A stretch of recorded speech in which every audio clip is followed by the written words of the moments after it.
Aujourd'hui, je vais vous parler du prélèvement à la source et qui nous touche pour l'année 2019. On sort d'un régime où effectivement il y avait un décalage d'un an. Désormais, il n'y aura plus de décalage. Alors quelques chiffres, pour un expert comptable c'est normal que je vous parle un peu de chiffres. Il y a 38 millions de foyers fiscaux en France. Un foyer fiscal, ça peut être un contribuable célibataire, mais ça peut être aussi une famille nombreuse. Mais il n'y a que la moitié de ces 38 millions de foyers fiscaux qui sont imposables. Il y a donc 50% des Français qui ne payent pas d'impôts. 9 foyers sur 10 n'ont que des traitements et salaires ou des pensions, sont des salariés ou des retraités.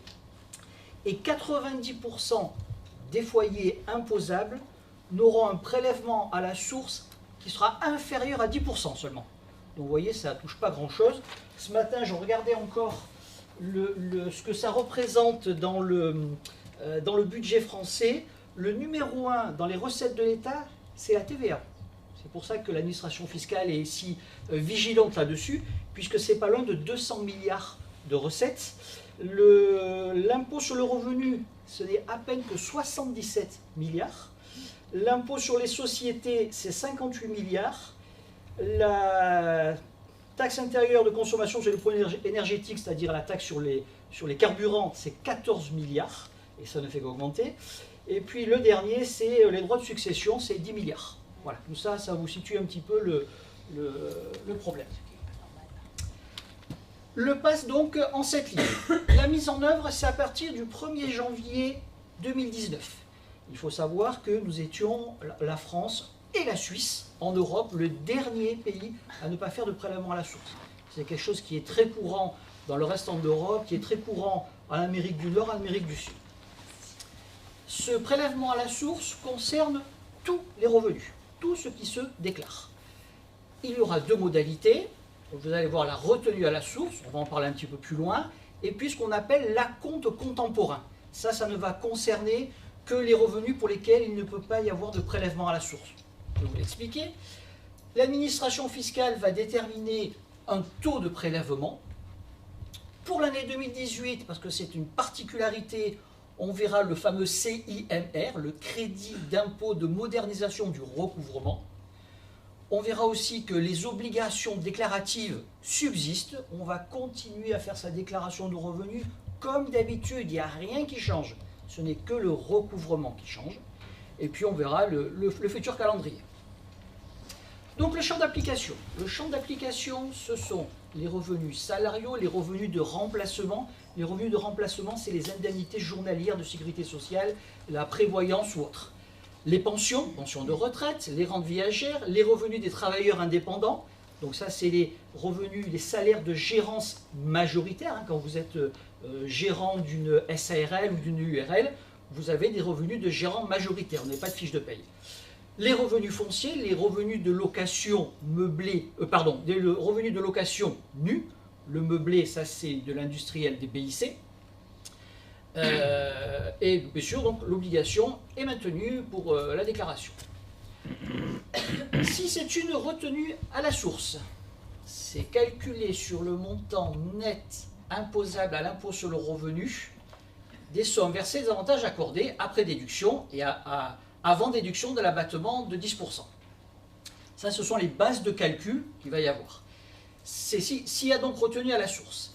En cas d'acompte, là, ça veut dire qu'on ne peut pas avoir de tiers qui va prélever l'impôt. Là, il y aura un acompte et l'assiette sera déterminée pour chaque catégorie de bénéfices. J'y reviens un petit peu plus loin avec des explications. Les plus-values immobilières, ça fait l'objet d'un paiement à la source de l'IR, mais ça se passe directement chez le notaire. Vous savez bien, c'est le notaire qui prélève la plus-value. Les revenus de capitaux mobiliers, les intérêts et les dividendes, si vous avez par exemple une SAS qui vous verse des dividendes, là vous savez que là aussi c'est prélevé par la société au moment où on fait la distribution. Vous payez ce qu'on appelle le prélèvement forfaitaire unique, la flat tax, qui est de 30%. Les revenus des particuliers perçus dans le cadre de l'actionnariat, le stock option, mais je pense que ça ne concerne pas grand monde ici. Et puis toutes les rémunérations versées à des personnes ayant leur domicile fiscal hors de France. Ça, c'est l'assiette de calcul. Le calendrier. Alors, le calendrier, on est déjà bien avancé, hein, puisque jusqu'en 2018, vous avez toujours payé les impôts dus au titre de l'année N-1. On est d'accord qu'au mois de mai 2018, vous avez fait votre déclaration de revenus 2017 et qu'actuellement, vous finissez de payer vos impôts au titre de 2017. 2018, on n'en parle pas. S'il n'y avait pas la réforme, eh bien, en 2019, mai 2019, on ferait notre déclaration de revenus sur 2018 et on paierait pour 2018. Eh bien là, on va gagner un an. Donc au printemps, on a fait la déclaration 2017 qui a permis de connaître le taux de prélèvement. Tout le monde a reçu, je pense, son avis d'imposition. Et vous avez vu que sur votre avis d'imposition, si vous ne l'avez pas reçu, c'est pas normal, vous avez le taux de prélèvement du foyer. Et puis, pour ceux qui ont des revenus autres que des pensions et des retraites, vous avez le montant de l'acompte. En septembre, l'administration fiscale a transmis le taux au collecteur, c'est-à-dire, nous, on a reçu, ici au cabinet, hein, ça se fait par voie, par télétransmission, on n'a pas reçu quelque chose sous format papier. Pour chaque salarié de vos entreprises, eh bien, on a le taux de prélèvement. En janvier 2019, il y aura le premier prélèvement à la source. D'ici là, normalement, sur les bulletins de paye du mois d'octobre, de novembre et de décembre, on aura le taux qui sera appliqué l'année suivante. Le bulletin de paye va encore beaucoup changer. Il avait déjà changé il y a environ un an. C'était le bulletin dit clarifié, auquel d'ailleurs personne ne comprenait rien. Eh bien, il va encore rechanger. C'est obligatoire, il y a une amende si on ne le respecte pas. Eh bien, il y aura le montant avant prélèvement à la source, le net à payer avant prélèvement à la source, qui sera dans une police de caractère 1,5 fois plus gros que le montant du net à payer, c'est-à-dire le virement ou le chèque à faire. Attention à ne pas se tromper parce qu'on a tendance à aller prendre directement le plus gros, celui qui est écrit en plus gros. Hein.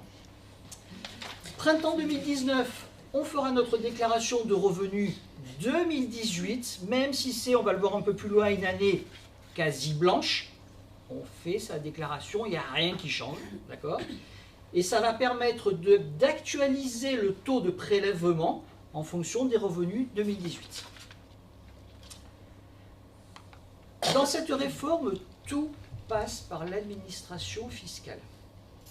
Nous, en tant que sous-traitants pour établir vos payes, on ne pourra pas intervenir. Quand on y dira pour M. Martin, son taux de prélèvement c'est 10%, on ne pourra pas faire autrement. On ne peut pas le modifier, on ne peut pas le mettre à zéro, on ne pourra rien faire. Même s'il y a une erreur, on sera obligé de l'appliquer. D'accord? Donc si votre salarié dit « je ne suis pas d'accord, je ne comprends pas », service des impôts des particuliers, direct. On ne pourra rien faire, ni vous, ni nous. Donc l'administration va calculer le taux, va nous le communiquer, et elle va nous le communiquer assez régulièrement, parce qu'il peut y avoir des modifications, et ça sera pris, on espère, assez rapidement.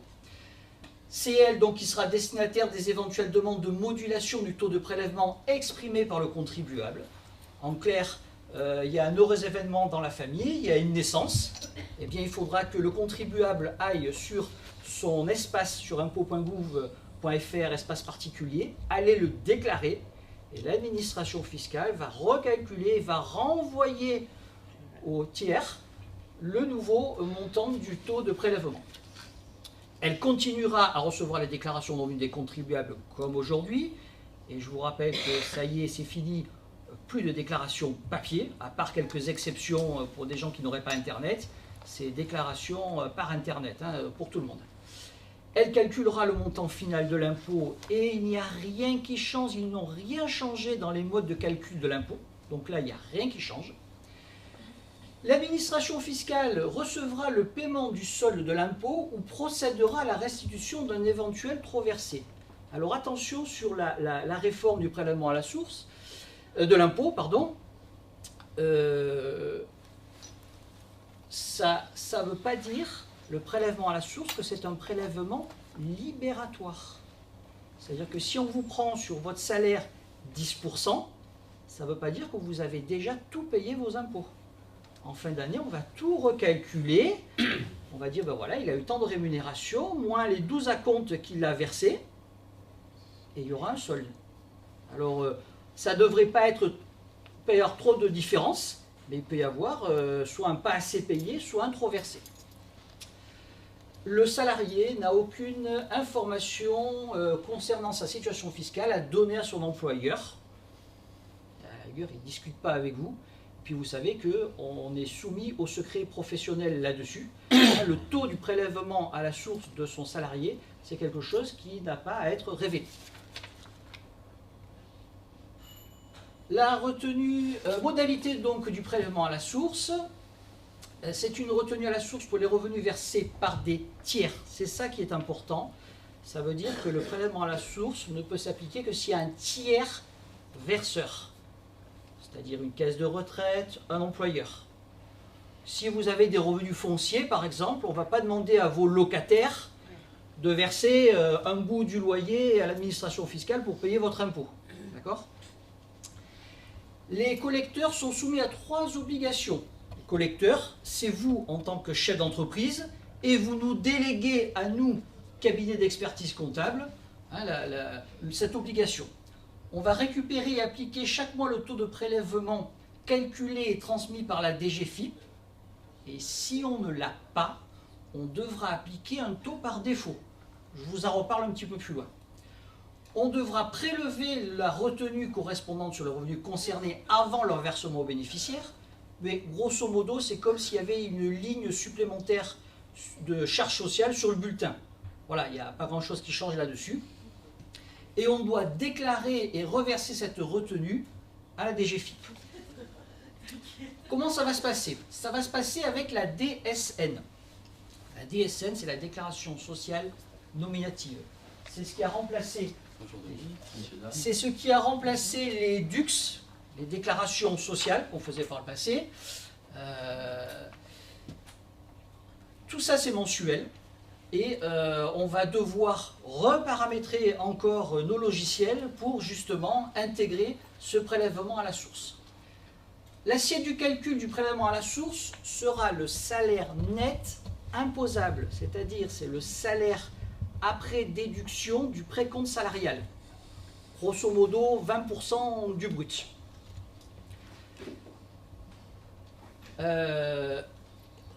Les entreprises qui utilisent la DSN reçoivent les informations de la part des opérateurs, c'est-à-dire que nous, on va envoyer cette DSN et on a un retour par informatique qui va nous dire s'il y a un problème dessus ou s'il y a une modification à apporter au taux de prélèvement pour les mois suivants.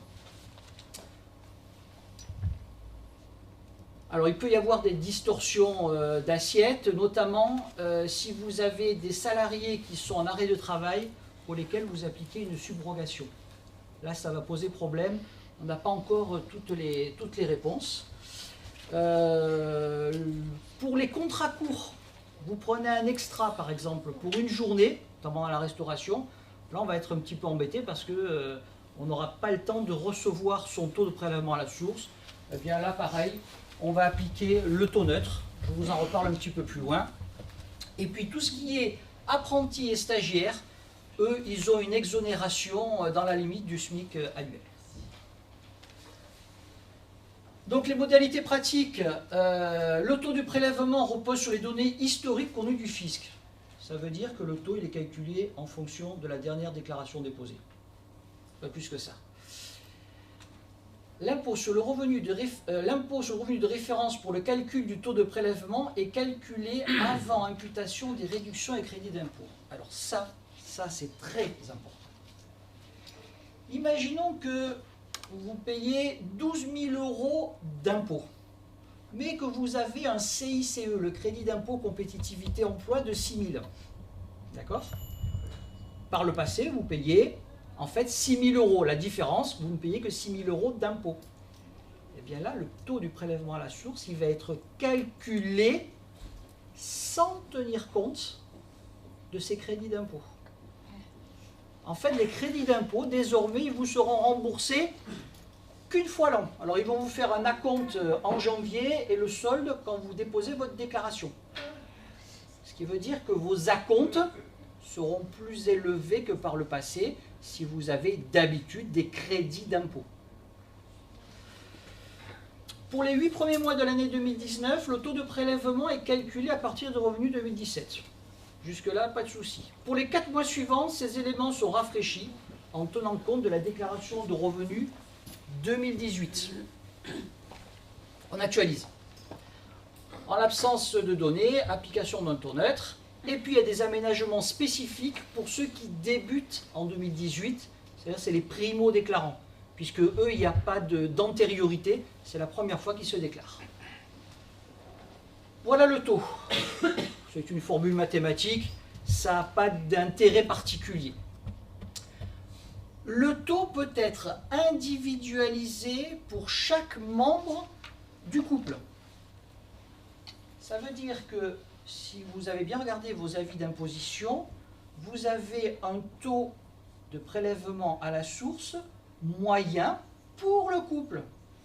Mais si je prends un couple où il y a 2 salariés, monsieur gagne 2000 et madame gagne 5000. Ce sont un peu les femmes qui gagnent un peu plus de temps en temps. Eh bien, ça ne serait pas normal si on a un taux, par exemple, de 20%, qu'on applique 20% sur le salaire de monsieur et 20% sur le salaire de madame. Donc là, on a la possibilité, alors il faut se dépêcher, je crois que c'est jusqu'au 5 novembre, d'aller sur impôt.gouv.fr et demander l'individualisation du taux. C'est-à-dire qu'en fait, on va mettre un taux plus petit pour monsieur au prorata de ses revenus dans le foyer. Et corrélativement, on va augmenter celui de madame. Voilà. Mais ça ne changera rien. In fine, on aura payé exactement la même chose. C'est juste la répartition, puisque ça fait... Sinon, ça va faire un bulletin de salaire tout petit, dans mon exemple, pour monsieur. Il va se sentir un peu dévalorisé. Taux nul, bon, ok, il y a des fois où l'administration fiscale va nous dire taux de prélèvement 0%. Pas de problème, on applique. Le taux neutre, on va en parler. Et puis, bien sûr, possibilité de faire évoluer le taux en cas de changement de la situation personnelle. C'est vrai qu'un des objectifs de cette réforme, c'était d'appliquer plus rapidement les évolutions dans la vie des Français. C'est-à-dire que je suis salarié, je pars à la retraite, je ne vais pas payer l'année suivante les impôts relatifs au salaire important que j'avais l'année où je ne touche plus que ma pension de retraite. Voilà.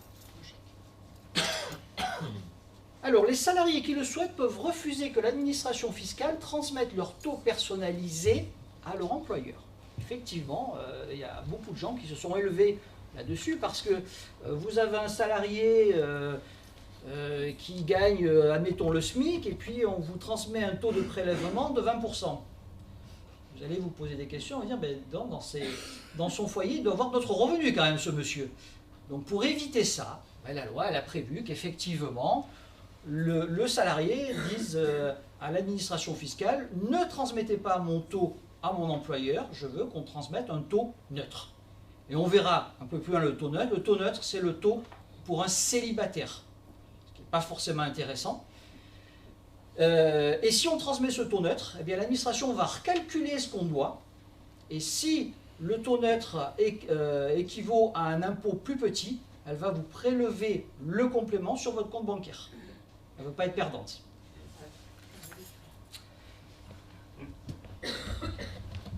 Le voilà le taux neutre. Vous voyez, jusqu'à 1367 €, j'ai calculé, ça fait à peu près 1700 € bruts par mois, 0%. Donc il y en a quand même beaucoup, effectivement, qui n'auront pas de prélèvement à la source.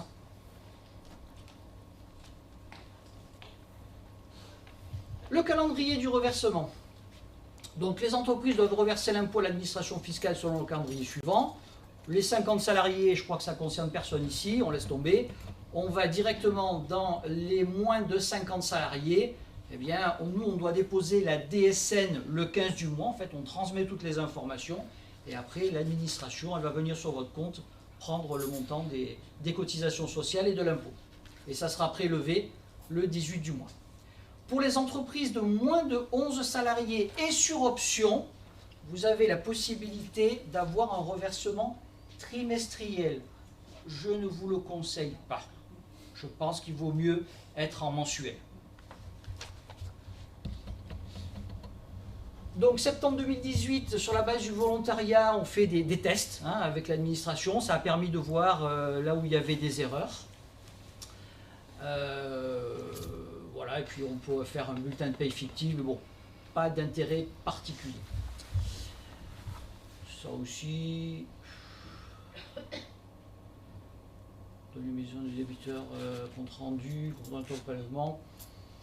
Ça aussi, on va voir si nos éditeurs de logiciels vont nous livrer à temps les bulletins de paye avec la simulation. Mais je préfère pas promettre quelque chose pour lequel je peux pas intervenir. La compte. Alors ça c'est pour tous les revenus qui ne peuvent pas être prélevés par un tiers. Donc là, on va avoir un acompte prélevé automatiquement par l'administration fiscale sur le compte bancaire du contribuable pour les revenus qui y sont soumis. Je ne sais pas si vous vous souvenez, mais quand on a fait la déclaration de revenus de l'an passé, de cette année, ça bloquait si on ne fournissait pas le RIB. Même pour les gens qui n'étaient pas mensualisés, il fallait absolument fournir le RIB, votre RIB perso, tout simplement à cause de ça. Donc ce prélèvement à la source, il concerne les bénéfices professionnels, les BIC, bénéfices industriels et commerciaux, les BNC, bénéfices non commerciaux, les BA, bénéfices agricoles. Je vous rappelle que les BIC, c'est les bénéfices qu'on retire d'une activité commerciale, artisanale, exercée à titre individuel. Ça veut dire que vous n'êtes pas en société, SARL ou SAS. Les BNC, c'est toutes les professions libérales, les avocats, les médecins ou autres. Les bénéfices agricoles, bien sûr, les agriculteurs. Les revenus fonciers, les revenus de location nue, quand c'est meublé, c'est du BIC. Les rentes viagères à titre onéreux, les pensions alimentaires, donc les gens qui sont divorcés et qui perçoivent de leur ex-conjoint une pension alimentaire, on ne va pas demander à l'ex-conjoint de verser un acompte à l'administration fiscale. Qu'est-ce qu'on va faire? Pour celui qui reçoit, on va venir le prélever tous les mois. Les rémunérations des gérants majoritaires, les gérants de SARL ou de URL, et puis tout ce qui est droit d'auteur et rémunération des agents d'assurance. En fait, pour toute cette catégorie, si vous étiez par le passé mensualisé, ben ça va être exactement pareil. Il n'y a rien qui change. Oui, juste une chose. Vous serez prélevé sur 12 mois au lieu de 10. Voilà. C'est tout. Mais là aussi, comme les bénéfices peuvent varier fortement d'une année sur l'autre, vous risquez peut-être de payer beaucoup par rapport à une année où vous avez fait un fort bénéfice et il y aura des régules après. Alors il y aura possibilité, en rentrant sur son compte fiscal, de moduler ses acomptes, mais en faisant bien attention de ne pas se tromper, parce que sinon il y aura une pénalité. Voilà. Et comme je dis toujours, je n'ai pas la boule de cristal pour savoir au 1er janvier quel sera votre bénéfice au 31 décembre. L'assiette de l'acompte, bon, rien de spécial à raconter. Possibilité aussi, si vous le souhaitez, sur option, d'être prélevé au trimestre et non pas mensuellement. Bien entendu, là aussi, je vous le déconseille. Moi, je pense qu'il vaut mieux être mensualisé. Pour les revenus fonciers, c'est exactement la même chose. Alors, vous savez que les revenus fonciers, on paye de l'impôt et de la CSG. Ben là, le prélèvement va comprendre là aussi les deux. Rien de spécial là-dessus. Possibilité donc de demander une modulation. Vous avez vendu votre bien immobilier, vous n'allez pas continuer à payer des acomptes. Vous le dites à l'administration fiscale et elle stoppe le paiement des acomptes. Alors, le sujet le plus important, l'année blanche. Alors, les revenus de 2017 auront été payés en 2018. Les revenus de 2019 seront payés en 2019 par prélèvement à la source. Ça veut dire que je suis salarié. À la fin du mois de janvier 2019, j'avais 2000 € de salaire. J'ai un prélèvement à la source de 200 €. Mon employeur va me faire un virement de 1800. Mais j'ai bien payé à la fin du mois de janvier 2019 mon impôt sur ma rémunération de janvier 2019. C'est ça qui change tout. Alors il y a une petite inégalité quand même entre les salariés et les non-salariés. Tous ceux qui dépendent des revenus dont j'ai parlé avant, les revenus fonciers, les bénéfices industriels, commerciaux, les BNC, malheureusement pour vous, l'acompte, ça ne sera pas au 31 janvier, ça sera au 15 janvier. Les hostilités commencent le 15 janvier. Ce qui n'est pas juste, notamment pour ceux qui ont des revenus fonciers, puisque si le locataire vous paye à terme échu, vous n'avez pas encore encaissé le loyer, que vous avez déjà fait l'avance de l'impôt sur le montant du loyer. Alors, des revenus 2018, est-ce que c'est une année blanche ou une année sans impôt? Ce qu'on sait déjà, c'est qu'ils devront être déclarés en 2019. Comme d'habitude, il n'y a rien qui change. Qu'est-ce qui va se passer? C'est que l'impôt dû sera annulé par un crédit d'impôt de modernisation du recouvrement de l'impôt, le fameux CIMR. Et le but du jeu, c'était d'éviter une double charge fiscale en 2019, où on aurait payé pour 2018 et 2019. Alors, ça fait des années qu'on en parle de faire ça. Je me demandais comment ils allaient le faire, et j'avoue que je n'aurais pas misé un penny sur le fait qu'on allait faire 2018 comme étant une année blanche. Moi, je pensais qu'ils allaient nous étaler ça sur 5 ou 10 ans, parce que l'État se prive de recettes. Alors ça... Par contre, seront malgré tout taxés tous les revenus exceptionnels. Tout ce qui n'est pas habituel sera taxé. Par contre, bonne nouvelle, vous pourrez bénéficier de vos réductions et crédits d'impôt au titre de 2018. Donc si vous avez, si vous êtes employeur gens de maison, vous savez que vous avez droit à un crédit d'impôt. Eh bien, même si vous n'avez pas d'impôt à payer, vous recevrez de l'argent. Si vous avez déjà utilisé donc, des aides à la personne en 2017, vous allez recevoir en janvier 2019 un acompte qui représente 60% du crédit d'impôt auquel vous avez droit, et vous aurez le solde en septembre 2019.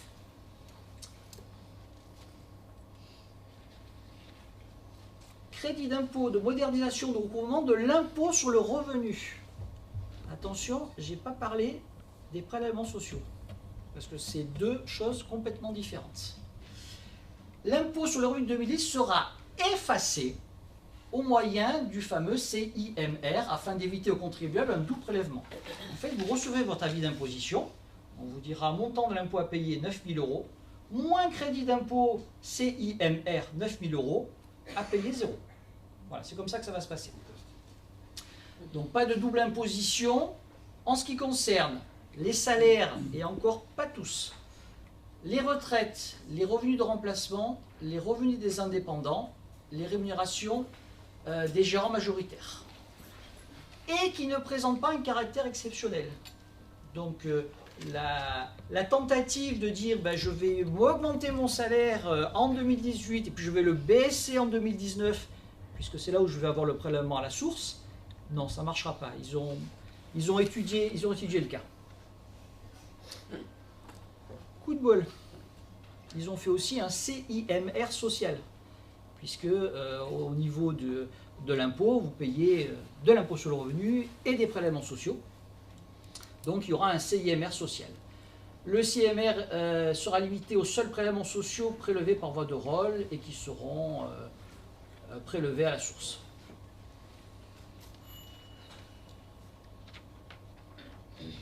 Bon, la formule de calcul, ça n'a pas d'importance particulière, ça c'est le logiciel qui va nous calculer en automatique, on ne se casse pas la tête. Donc un couple marié aperçu en 2018, c'est un exemple, des salaires pour 60 000, après l'abattement de 10%, ça fait 54 000. Des plus-values sur valeur mobilière, ils avaient des actions, ils les ont revendues, ils ont fait une plus-value. Leur impôt sur le revenu théorique serait de 7 911. Eh bien, on va appliquer cette formule de calcul. Il y aura la plus grosse partie de l'impôt qui sera annulée par ce crédit d'impôt de modernisation de recouvrement. Et il n'y aura que un petit impôt, mais c'est parce que là, il y avait effectivement des plus-values. Une deuxième illustration, bon, ces supports, vous nous les demanderez, on vous les enverra, hein, je ne vais pas développer plus que ça, il faut le revoir tranquillement chez vous. Hein. C'est des exemples juste pour vous montrer que si vous avez d'une année sur l'autre les mêmes revenus, il n'y aura rien, il n'y aura aucun supplément. Si vous êtes en dents de scie, parce qu'il y a des revenus exceptionnels, ben là vous aurez certainement une petite correction d'impôt sur le revenu. Illustration 3.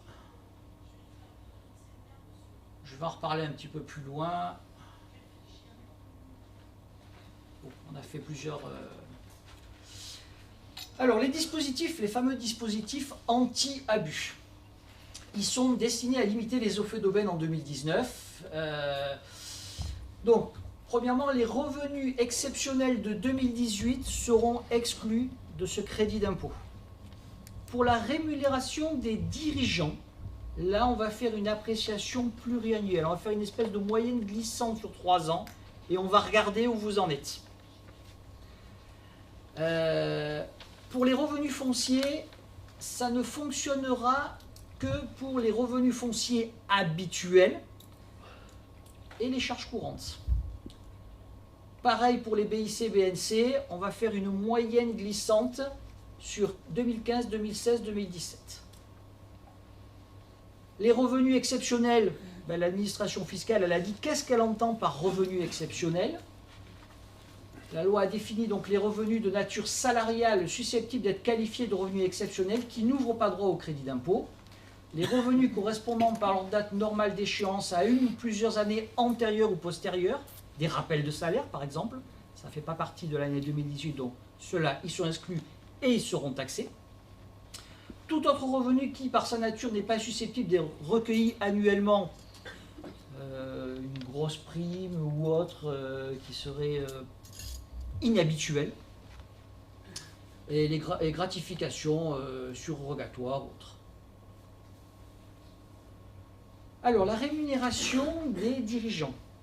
Là, je parle des présidents de SAS qui sont salariés, qui sont rattachés au régime général des salariés, et je parle de rémunération des gérants majoritaires, c'est-à-dire les gérants de SARL ou de URL. Alors, voilà comment ça va se passer. Le montant des rémunérations pris en compte dans la formule de calcul va tenir compte de leur montant net imposable au titre de 2018, le montant le plus élevé de ces revenus imposables au titre de 2015, 2016 et 2017. En clair, si 2018, je m'aligne sur le plus élevé de 15, 16, 17, il n'y a pas de souci. Si je dépasse, eh bien le supplément, il sera taxé.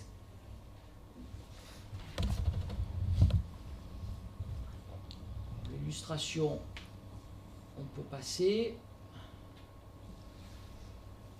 Au niveau des revenus fonciers, tout à l'heure je vous ai dit, tout ce qui est habituel, il n'y a pas de souci. Tout ce qui est inhabituel sera taxé. Qu'est-ce que c'est que l'inhabituel? C'est une indemnité de pas de porte, supplément de loyer résultant de l'attribution gratuite, aménagement et construction effectués par le preneur, tout ce qui n'est pas du loyer habituel. Voilà.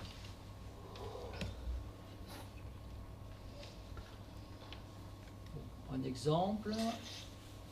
Pour les commerçants, les professions libérales, les agriculteurs, eh bien c'est exactement la même règle. Je regarde sur 15, 16 et 17. Si 2018, je suis au plus haut de 15, 16 et 17, il n'y a pas de souci. Si je suis au-delà, eh bien le supplément sera taxé. Voilà un exemple. Artisan célibataire a déclaré les bénéfices imposables suivants. En 2015, il a fait 24 000 € de bénéfices. 2016, 30 000. 2017, 36 000. En 2018, il fait 30 000. Le plus important, c'était 2017, 36 000. Il est en dessous du plus important des 3 dernières années. Il devrait payer 3 350. Eh bien, il ne paiera rien. Ça sera entièrement effacé.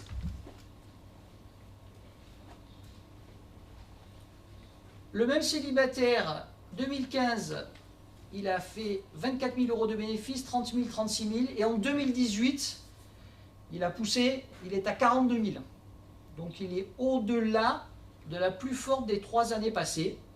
Eh bien, il y a une formule de calcul et effectivement, il va devoir payer un petit impôt supplémentaire sur tout ce qui a dépassé donc les 36 000.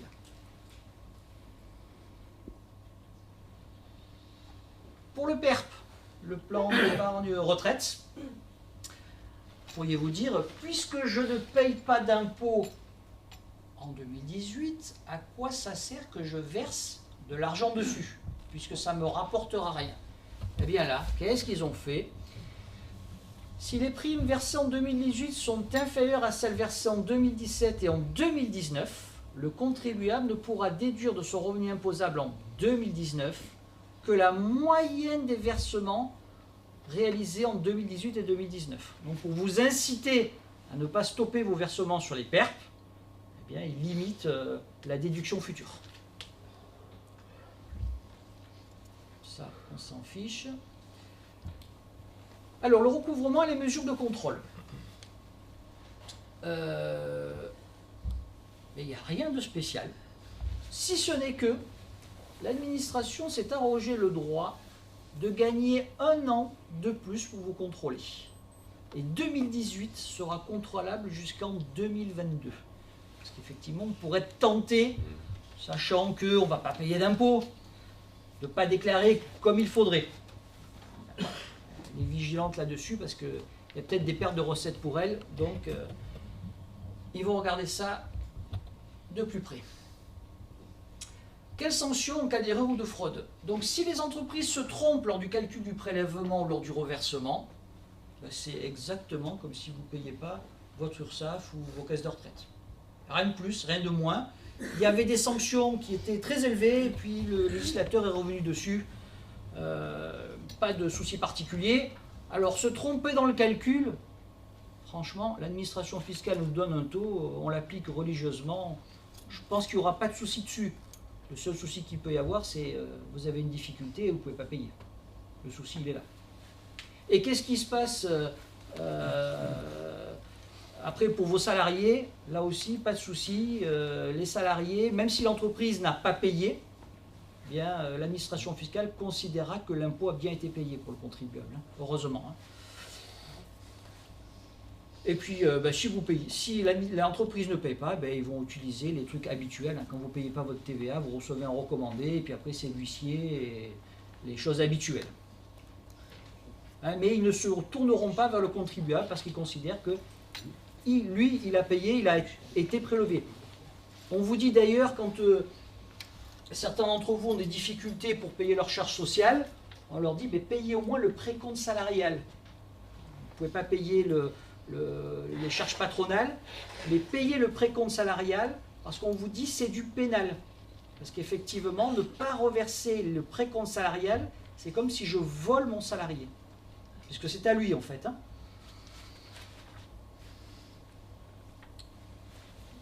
J'ai fini.